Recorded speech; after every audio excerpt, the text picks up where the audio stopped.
მოგესალმებით, როგორც ყოველ წელს, წელსაც უერთდებით ხვალინელ გამოფენას და პროცესში შემოგვიერთდით. ყოველთვის მინდოდა ცხრის გამოცხობა, მაგრამ არასდროს გამომდოდა. აი, შენ სულ გამოგდის და ხო გასწავლე? გასწავლე. ძალიან გთხოვ დავიცვათ ნორმები და გაიკეთეთ თავზე. ოი, დამოვიწყო, მოვაპატიეთ. ნახეთ რა ლამაზი ცხრის ფორმები გვაქვს. ახლა გადავიდეთ შემდეგ ეტაპზე, ანი გთხოვ გამომართვით ჭიქა და ჩაყარე შაქარი. 6 სუფრის კოზი შაქარი, გთხოვთ დაიმახსოვრეთ თანმიმდევრობა.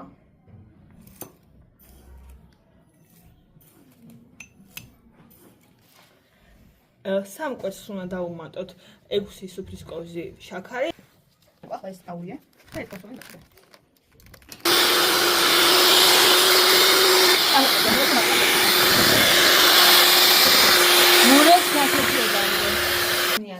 გაერთგვაროვანებს მასას, აქამდე ანი შენ სამ ჭიქაფქვილს დაუმატე გამოფხვრიებელი.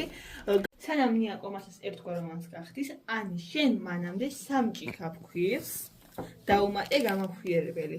ხოლო მარი შენ მოამზადე სუკატები და დაჭერი ცხვრისთვის, ანუ კი შენ მოამზადე არაშანი.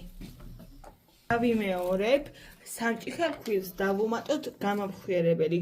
შესაძლოა ფქვილი დააგდეს, ეს არის კვერცხზე დამოკიდებული, შეიძლება კვერცხი შედარებით პატარა იყოს, ან უფრო დიდი, ამიტომ დავაკვირდეთ მასას. მოურია კარგად.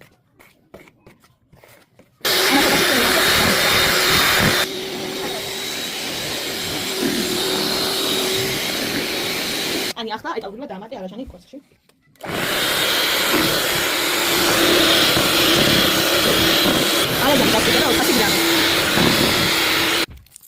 სუნერისთვის დავუმატოთ ვანილი. დავუმატოთ 200 გრამი ზეთი. ჩავასხამ? ორია. დიახ.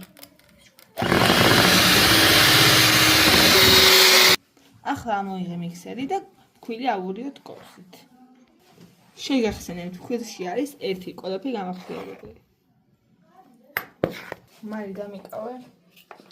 იმისათვის რომ გამოვიდეს უფრო ჰაეროვანი, ავურიოთ. შეგახსენებთ, ვურავთ ხელით ფქვილს ეტალურიად.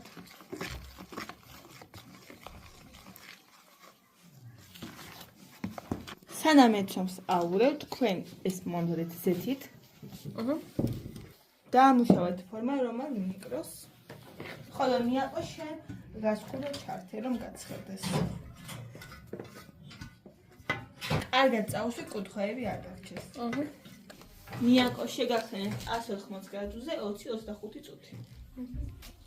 ნიაკო კიდევ ერთხელ შეგახსენებთ ზედა, ქვედა წვა. 180 გრადუსი. ანი, ამ ჯამში რა არის? ეს არის ფორტოხლის ზედრა, რომელიც დაგჭირდება უფრო კარგი არომატისთვის.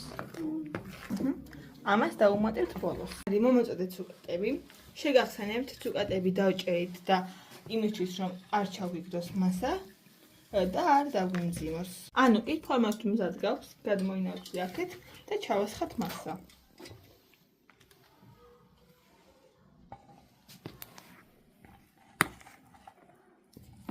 კარგად გადავანაწილოთ მასა. მასინჯერა. ეს რაც დაგვრჩა საწავიღოთ. ფანქეიქები გამოვაცხოთ. წინასწარ გაცხეებულ ღომაში გადავიტანოთ ჩვენი ცხრის ფორმა და დავედოთ როდის გამოცხება. ვამზადებთ მეორე პორციას. აუ, გამახსენეთ, რა უნდა გავუკეთოთ კიდევ? შაქარი. პირველი პორცია გავაკეთეთ ზეთით, ხოლო მეორე პორციას ვცდით კარაქით. ნახოთ, რომელი უკეთესად გამოგვივა. ჩვენ 200 გრამიანი კარაქი გვაქვს, ამიტომ 50 გრამს ჩამოვაჭრეთ. კარაქი ასევე უნდა იყოს რბილი, რომ აურიოთ ფქვილში. ასევე შეგახსენებთ, ფქვილში დამატებულია გამოფხვრიებელი. აუ, ისეთი მარტივია, ამას სახშიც გავაკეთებ უმარტივესად.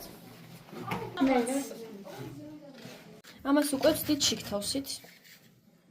ჯერ ერთი ფენა გავუკეთოთ, შემდეგ შიგთავსით და მე